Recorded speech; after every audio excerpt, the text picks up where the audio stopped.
नमस्कार। आज मैं आपके लिए सिंदूर से संबंधित कुछ सवाल के जवाब लेकर आई हूँ। अक्सर महिलाएं ये सिंदूर लगाते वक्त या इसके रख-रखाव के प्रश्न पर चिंतित रहती हैं, लेकिन चिंता की कोई बात नहीं है। आप हमारे वीडियो को लास्ट तक देखें, पूरा देखें। सिंदूर से संबंधित सारे सवाल के जवाब आज मैं आपको इस वीडियो में के माध्यम से दूंगी। अक्सर महिलाएं सुबह उठते ही अपना मांग भरती हैं, लेकिन मैं उन्हें ये बताना चाहूँगी कि उनको ऐसा नहीं करना चाहिए। सिंदूर को पवित्रता का सूचक माना जाता है और जब महिलाएं सोकर उठती हैं तो उससे शुद्ध अवस्था में माना जाता नहीं है। ऐसा हमारे शास्त्रों में है कि जो भी मनुष्य सुबह सो के उठते हैं वो शुद्ध अवस्था में नहीं होते हैं, वो उस समय अशुद्ध अवस्था में होते हैं। जब हम सोते हैं तो हमारा शरीर मुक्त अवस्था में होता है। इस कारण सुबह नहाने के बाद ही शरीर को पवित्र माना जाता है। इसीलिए सुबह सुबह मांग नहीं भरना चाहिए। जब आप सुबह स्नान करके आएँ तो पहले मुंह में कुछ मीठा लें, सिर पर पल्लू रखें, आराम से बैठें और आराम से बैठकर सही दिशा में मांग भरें।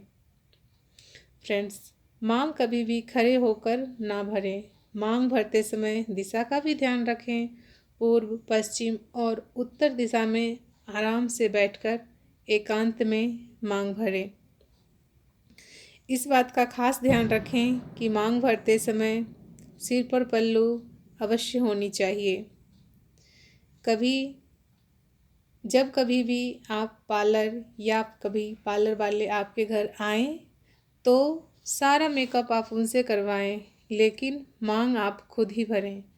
कितनी महिलाएं पति से सिंदूर लगवाती हैं, उन्हें ऐसा नहीं करना चाहिए।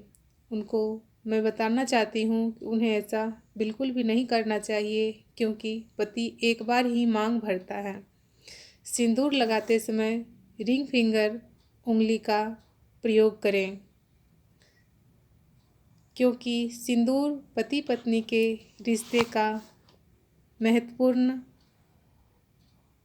भूमिका निभाती है रिश्ते को मजबूत बनाने में। महिलाएं इसे अपने मांग में जब सजाती हैं, जब भी सिंदूर लगाती हैं तो वह बहुत ही सुंदर दिखती हैं। आपने गौर किया होगा कि जब भी महिलाएं मांग भरकर पति के सामने आती हैं तो पति उसे बहुत ही प्यार से देखते हैं। इसका कारण यह होता है कि रिंग फिंगर उंगली का सीधा कनेक्शन दिल से होता है और प्यार और स्नेह तो हमेशा दिल से ही होता है। इसीलिए आप मांग भरते समय रिंग फिंगर्स की उंगलियों का ही उपयोग करें।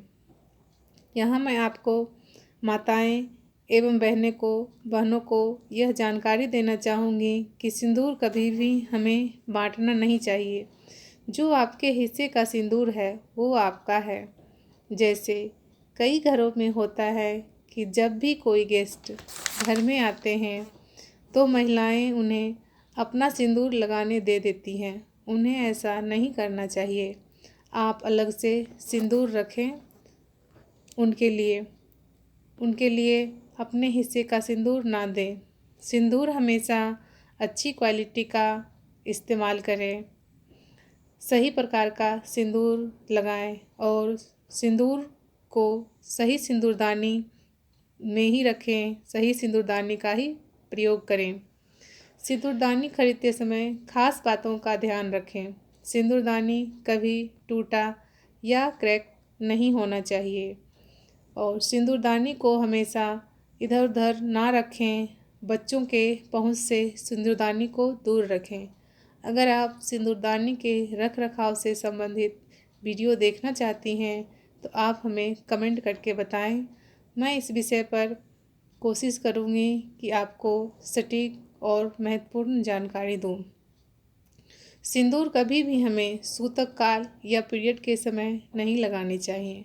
अगर कोई इमरजेंसी आती है या फिर पीरियड्स के समय आपको बाहर जाना होता है तो जब आप शुद्ध होती हैं तो एक दिन पहले ही सिंदूरदानी से अलग सिंदूर निकाल के रख लें और उसी सिंदूर का प्रयोग करें।